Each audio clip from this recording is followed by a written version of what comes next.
topic is preparation and uses of trays for dressing. Trays for dressing. First of all, introduction. A dressing tray is specially prepared, sterile or clean tray contains all necessary instruments, materials and solutions required for wound dressing procedures, ensuring asepsis, efficiency and patient safety. ठीक है, तो एक तरीके से dressing tray जो हम prepare करते हैं उसमें नेसेसरी इंस्ट्रूमेंट्स होते हैं, मटेरियल्स होते हैं और सॉल्यूशंस होते हैं जो वुंड ड्रेसिंग प्रोसीजर के लिए रिक्वायर्ड होते हैं, लेकिन उसमें ध्यान ये रखा जाता है कि स्टेराइल और क्लीन ट्रे होनी चाहिए। ठीक है, और साथ में जो प्रोसीजर करते हैं वो इस तरीके से होना चाहिए जिसमें एसेप्सिस हो, मतलब कोई भी इन्फेक्शन एजेंट या इन्फेक्शन ना हो, एफिशिएंसी के साथ उस चीज को किया जाए और पेशेंट की सेफ्टी को भी ध्यान में रखा जाए। ठीक है, its purpose to facilitate wound healing by providing a clean and sterile field. इसका प्रिंसिपल है prevent cross infection and maintain sterility. The scope is applicable in hospitals, clinics and home care settings, and its outcome is promote patient comfort and wound medical. ठीक है, तो main चीज क्या है कि healing proper हो, clean और sterile field होनी चाहिए। प्रिंसिपल ये है कि कोई क्रॉस इन्फेक्शन ना हो, स्टेरिलिटी को मेंटेन किया जाए। स्कोप ये है कि ये हॉस्पिटल्स में, क्लिनिक्स में या घर पे इस तरीके की केयर की जा सकती है। आउटकम की बात करें तो प्रमोट पेशेंट कंफर्ट, पेशेंट के कंफर्ट को प्रमोट करें और घाव को जल्दी से करने में सहायता मिले। Next is types of dressing trays. Basic oblique clean dressing tray, sterile dressing tray, specialized dressing tray and irrigating oblique packaging packing tray. First of all basic की बात करें, it is used for clean non infected wounds, contains basic instruments with non sterile gloves suitable for superficial wound care। ठीक है, तो ये generally क्या है, use for clean and non infected wound, जो क्लीन और नॉन इन्फेक्टेड वुंड के लिए है और इसमें बेसिक इंस्ट्रूमेंट्स यूज किए जाते हैं, साथ में नॉन स्टेराइल ग्लव्स यूज किए जाते हैं। Suitable for superficial wound care, अगर कोई सुपरफिशियल वुंड केयर है तो उसके लिए। Next is sterile dressing tray. Obviously नाम से ही पता चलता है कि स्टेराइल स्टेट होना चाहिए, तो जो भी इस तरीके से होता है उसमें सर्जिकल वुंड्स या डीप अल्सर्स या बर्न्स के लिए होता है।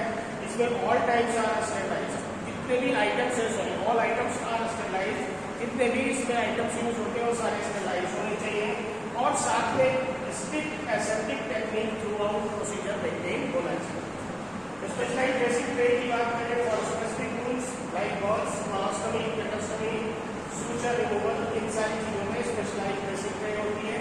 स्पेशल जो प्रोसीजर होता है उसके अकॉर्डिंग की ट्रे प्रिपेयर किया जाता है। Contains conditions, specific additional and instruments. ठीक है, तो अगर कोई और भी एक्स्ट्रा रिक्वायरमेंट है तो उसके अकॉर्डिंग वो सारी चीजें अवेलेबल होनी चाहिए। नेक्स्ट इज इरिगेटिंग और पैकिंग ट्रे में use for deep wounds requiring irrigation और packing, contains syringes, packing balls and irrigation solutions. तो ये पैकिंग के लिए प्रॉपर्ली यूज की जाती है। Contents of standard dressing instruments इसमें descending forceps, जिसको tooth या long tooth, arctic forceps, scissors, props, sinus forceps and relatively short receivers। Dressing materials की बात करें तो sterile gauze piece, cotton wool balls, oblique pads, bandages जिसमें crepe या elastic, adhesive tape, oblique plasters and transparent dressing films इसमें आती है। Solutions की बात करें तो normal saline 0.9%, antiseptic solution that's called bitter leaf, hydrogen peroxide if order, अगर ऑर्डर है तो, and sterile gloves and mask and waste bowl of the bag और मैकिंटॉश। मैकिंटॉश एक रबर की शीट होती है जो ड्रेसिंग करने के लिए मशीन के नीचे बिछाई जाती है ताकि कोई भी लिक्विड अगर गिरे तो बैग की शीट न खराब। Next is principles of aseptic technique. First of all hand hygiene, second is sterile field, third is sterile gloves, fourth is no contamination, fifth is minimal exposure and sixth is waste disposal। First of all hand hygiene, कोई भी procedure हो hand hygiene before procedure और after procedure must है। sterile field, maintain a sterile zone, nothing non sterile enters the field, कोई भी चीज जो अनस्टेराइल है, नॉन स्टेराइल है वो स्टेराइल जोन में प्रवेश नहीं करनी चाहिए। sterile चाहिए। कंटामिनेशन, नो कंटामिनेशन के लिए स्टेराइल आइटम्स में ओनली स्टेराइल मींस स्टेराइल ही स्टेराइल को टच करेगा, अनस्टेराइल पार्ट स्टेराइल को टच नहीं करेगा। Minimal exposure, keep sterile items number until immediately needed, ठीक है। And 6 is waste disposal, proper segregation and disposal for all soil matters, और जितने भी यूज किया उस तरीके से सॉइल मैटर सब को प्रॉपर्ली वेस्ट डिस्पोजल करना चाहिए। Next is preparation of dressing tray कैसे करेंगे। Phase 1, before the procedure read the patient prescription, doctors order for dressing tray, perform through hand washing with soap and water at least 20 seconds, collect all necessary items, check expiry dates on sterile packs, clean and dry the trolley of the tray surface with antiseptic solution, check autoclave indicators staying on sterile packages, arrange items on tray in order of use, sterile feet or top layer, inform and prepare the patient, ensure privacy and good lighting। ये शुरुआती procedures हैं जो सारे करने से पहले के लिए तरीके से तैयार है। Next is phase number 2, establishing the sterile field, opening and setting up sterile tray. पहला, open the outer wrapping of the sterile pack without touching the inner field. बाहर का जो आउटर रैप है उसको ओपन करें, अंदर के हिस्से को छुए बिना। Number 2, unfold the sterile wrap, जो स्टेराइल रैप है उसको खोलें, फर्स्ट अवे फ्रॉम यू, अपने से दूर रखें, देन साइड अलग कर दें, देन टुवर्ड्स यू, फिर अपने पास है। फिर place all sterile items into tray using sterile forceps और ग्लव्स हैंड्स। जो भी चीजें हैं उनको फॉर्सेप्स से या ग्लव हैंड से टच करें। कोर सॉल्यूशन एंटीसेप्टिक जो भी सलाइन किया है from a distance into sterile container, जो स्टेराइल कंटेनर में दूर से डालें। Number 6 is done sterile gloves using open और क्लोज्ड ग्लोविंग टेक्निक, ठीक है। स्टेराइल ग्लव्स भी यूज करें ओपन या क्लोज करने के लिए। फिर arrange instruments in order of use, maintain sterile field at all times, और सारे समय पे इंस्ट्रूमेंट्स को प्रॉपर्ली अरेंज करें ऑर्डर ऑफ यूज जैसे जैसे उनका इस्तेमाल होना है, और साथ में स्टेराइल फील्ड को हमेशा मेंटेन करके रखें, मीन्स स्टेराइल को ही स्टेराइल से टच होना है, अनस्टेराइल को नहीं होना। Next is phase 3, during the procedure performing the dressing, remove old dressing. Number 2, then wound assessment. Third is wound cleaning. Fourth is apply medications. Fifth is apply new dressing, and sixth is secure dressing. कैसे? First of all, remove old dressing है, gently remove old dressing with gloves. Dressing को gently निकालें gloves पहन करके। Observe wound for signs of infection, healing और drainage. हाँ, जो आप जब खोलेंगे तो उसमें देखेंगे कि कोई infection तो नहीं है, या प्रॉपर हीलिंग है, या उसमें कोई ड्रेन आ रहा है। फिर उसके बाद वूंड का असेसमेंट करेंगे, wound size, depth, colour, odour and exact, कैसा साइज है, कैसी गहराई है, कैसा रंग है, कैसे उसमें गंध है, और साथ में कोई सिक्वेशंस तो नहीं है। Report any properties to the physician, अगर कुछ भी प्रॉपर्टीज है तो फिजिशियन को इन्फॉर्म करें। वूंड क्लीनिंग की बात करें तो clean wound with prescribed solution, जो भी प्रिस्क्राइब्ड सॉल्यूशन है उसके थ्रू करें, सलाइन या antiseptic using a single stroke technique from clean to dirty area, means बीच से स्टार्ट करेंगे और बाहर की तरफ जाते हुए उसको आउटडोर करेंगे। Apply medications, apply prescribed topical agents, antibiotic free, silver sulphide etcetera as order. Apply new dressing, cover wound with appropriate sterile dressing with gauze, foam या हाइड्रोक्लोराइड बेस्ड ऑन वूंड है। जिस तरीके का घाव हो उस तरीके से गॉश का या फोम का हाइड्रोक्लोराइड का यूज करें।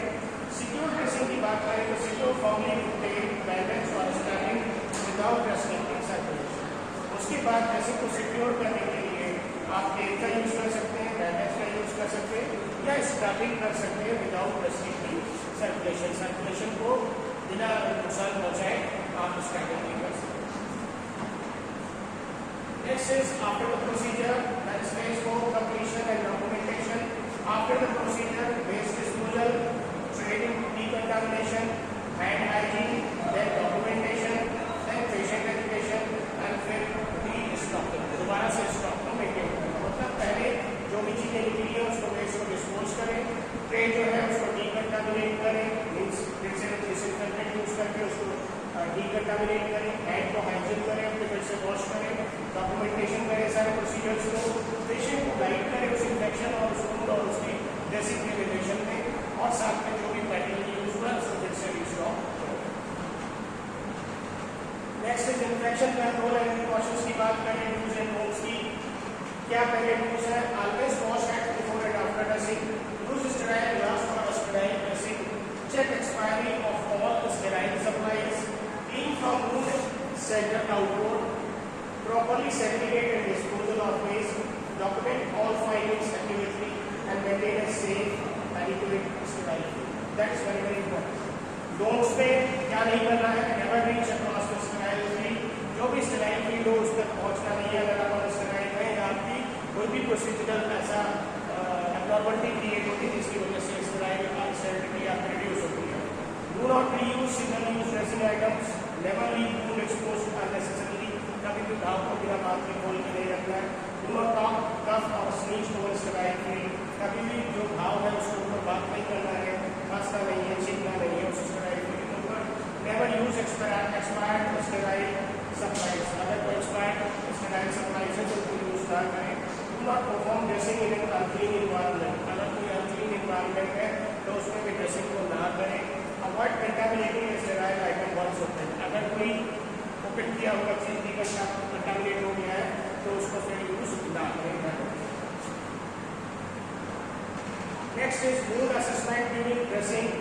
First of all size and depth, major length width depth, document any colouring और अंडरलाइनिंग। अगर कोई घाव में सुराग है या उसके नीचे कोई और गंदगी बन गई है तो उसको असेस करें। फिर कलर पिंक है, रेड है, दैट इज हीलिंग, येलो तो स्लफ है, ब्लैक है तो नेक्रोसिस है, रिपोर्ट चेंजेस, ये ध्यान रखिएगा। पिंक और रेड है तो इसका मतलब हील कर रहा है, ध्यान रखिएगा। अगर येलोइश है तो स्लफिंग है, उसको हटाना है। ब्लैक है तो नेक्रोसिस हो गया, मतलब वो एरिया का टिश्यू है डेड है, ये रिपोर्ट करें। Pain level, ask patient to rate pain 0 to 10, no changes in pain compared to last visit. पिछली विजिट में कितना पेन था, इस विजिट में कितना पेन है। अगर पेन रिड्यूस हो रहा है, घट रहा है तो इसका मतलब पेशेंट की हीलिंग इंप्रूव हो रही है।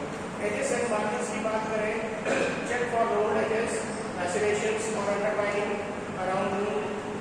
फिर सराउंडिंग की बात करें, look for redness of and swelling. अगर कोई रेडनेस है, गर्म है या फिर वहाँ पर स्वेलिंग है या फिर एक्टिवेशन इंडिकेटिंग इन्फेक्शन, अगर कुछ ऐसा है तो वो इन्फेक्शन को इंडिकेट करता है। एक्सीडेंट की बात करें, नोट अमाउंट, कितना अमाउंट है, स्कैट है, मॉडरेट है या हैवी है, कलर क्या है, ऑर्डर क्या है, डिस्चार्ज का, ये सारी चीजें असेसमेंट होनी चाहिए। इसके बेसिस पे हम उनके असेसमेंट ड्रेसिंग के दौरान कर सकते हैं।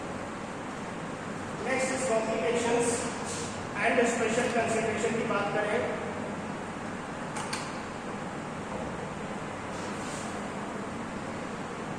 पॉसिबल कॉम्प्लिकेशंस की बात करें तो वुंड इन्फेक्शन या sepsis, allergic reactions to dressing materials, skin maceration from excess moisture, dressing adherence causing trauma on removal, dehiscence that is called wound reopening, and cross contamination from poor technique. ये एक तरीके से complications available हो सकते हैं। Special consideration क्या करना है, डायबिटिक वुंड्स में require more frequent monitoring, pediatric patients में जेंटल हैंडलिंग और डिस्ट्रैक्शन, एल्डरली में फ्रेजाइल स्किन की use non adhesive dressings. Burns की बात करें तो strict sterile technique mandatory always. Pressure sores में offloading plus appropriate dressing and immunocompromise अगर है तो एक्स्ट्रा प्रिकॉशंस और स्टेराइल ग्लव्स को जरूर यूज करना। फाइनली की टेकअवेज की अगर बात करें तो preparation is paramount. A well organised fully stocked dressing tray ensures smooth efficient wound care. अगर पहले से तैयार है तो फिर सबसे अच्छी बात होगी, जिससे क्या होता है स्मूथ एफिशिएंट वुंड केयर आप कर सकते हैं। एसेप्सिस इज नॉन नेगोशिएबल, मतलब हर हाल में स्टेराइल होना ही चाहिए। प्री ड्रेसिंग का प्रोसीजर हर हाल। Every step must protected the sterile field to prevent bacteria associated infections. Assist every हर वुंड को असेस करें। Careful wound assessment guides appropriate dressing choice and frequency. Document thoroughly accurate reports ensure continuity of care and legal protection for nurse and educate patients में empowering patient with wound care knowledge improves outcomes post discharge। तो patient को भी एक तरीके से knowledge देते रहना है अपनी वुंड केयर के विषय में कि कैसे क्या क्या केयर करनी है, ताकि आप चीज़ों को बेहतर तरीके से हैंडल करें और पेशेंट की जो केयर है वो भी बेहतर तरीके से हो। इस तरीके से ये सारे मेथड्स आप प्रॉपरली अडॉप्ट करते हैं तो बेस्ट वे होगा पेशेंट की ड्रेसिंग करने का और प्रॉपर ट्रीटमेंट प्रिपेयर करने के लिए मेथड्स और क्या क्या उसको प्रोसीजर्स करने चाहिए